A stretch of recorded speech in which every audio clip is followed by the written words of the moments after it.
ევროპის კვირაულთან დაკავშირებით საქართველოს პრეზიდენტის სასახლეში ოფიციალური მიღება გაიმართა. მიღებას ქართველი და უცხოელი პოლიტიკოსები, ექსპერტები და საზოგადო მოღვაწეები ესწრებოდნენ. მიხეილ სააკაშვილმა ევროპის კვირაულის მონაწილეებს სიტყვით მიმართა, რომელთა შორის არიან საქართველოში ევროკავშირის დელეგაციის ხელმძღვანელი ფილიპ დიმიტროვი და საფრანგეთის ყოფილი კულტურის მინისტრი ფლორანს ტორა. ქვეყნის პირველმა ყურადღება დემოკრატიულ და ევროპულ ფასეულობებზე გაამახვილა და საქართველოში განხორციელებულ რეფორმებზე ისაუბრა.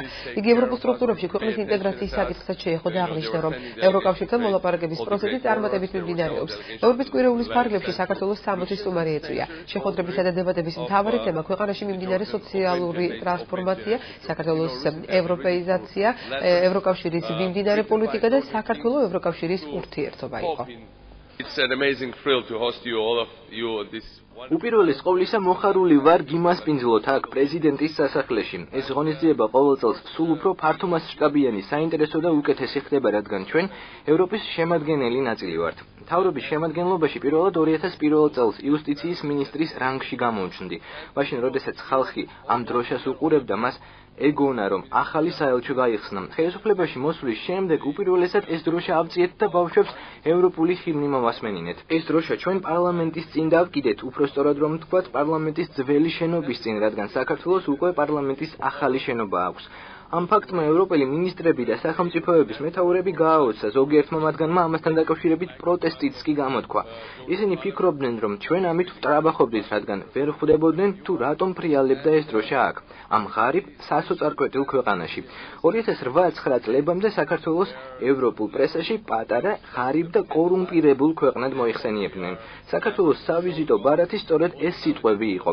რა ევროპული დროშა, თქვენ რა ხუმრობთ? ჩვენთან ხომ მოსახლეობის 53% სიღარიბის ზღვარს მიღმა იყო. ახლა კი ევროკავშირში ინტეგრაციის გზაზე ჩვენ წინ მივიწევთ, თან ბევრად უფრო სწრაფად, ვიდრე ეს ვინმეს წარმოედგინა.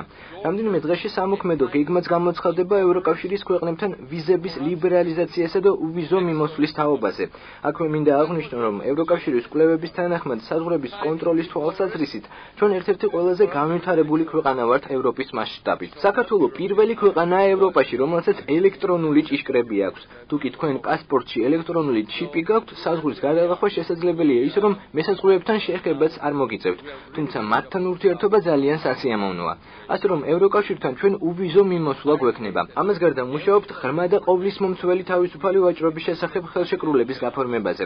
ეს იმას ნიშნავს, რომ შემდეგი წლის დამლევს იმაზე დიდ შედეგს მივაღწევთ, ვიდრე თურქეთმა მიაღწიეს საბაჟო კავშირის შედეგად. ამით თურქეთი მკვეთრად განვითარდა, მაგრამ ვფიქრობ, საქართველოს ამის ბევრად მეტი შანსი აქვს. ევროკავშირთან ჩვენ გვექნება შეთანხმება ასოცირებული წევრობის შესახებ და ყველა იმ ნაბიჯს გადავდგამთ, რომელიც საჭიროა სრულფასოვან გაწევრიანებასთან დაკავშირებული დიალოგის დასაწყებად. უკვე დაიწყო ლაპარაკი იმის თაობაზე, რომ საქართველო უნდა გახდეს ევროკავშირის წევრი.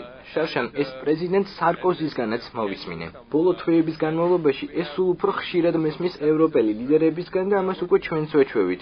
ეს ძალიან დიდი ცვლილებაა თაობებისა და ასწლეულების ოცნება საქართველოსთვის. უკანასკნელ პერიოდში ქართველი მეფეების წერილებს ვკითხულობდი, რომლებსაც ისინი რომის პაპს წერდნენ, იმის შესახებ თუ რამდენად კარგი ქვეყანა იყო საქართველო, სად მდებარეობდა ის, როგორ მოწონდათ ევროპა და ყურადღებასა და მზრუნველობას ითხოვდნენ.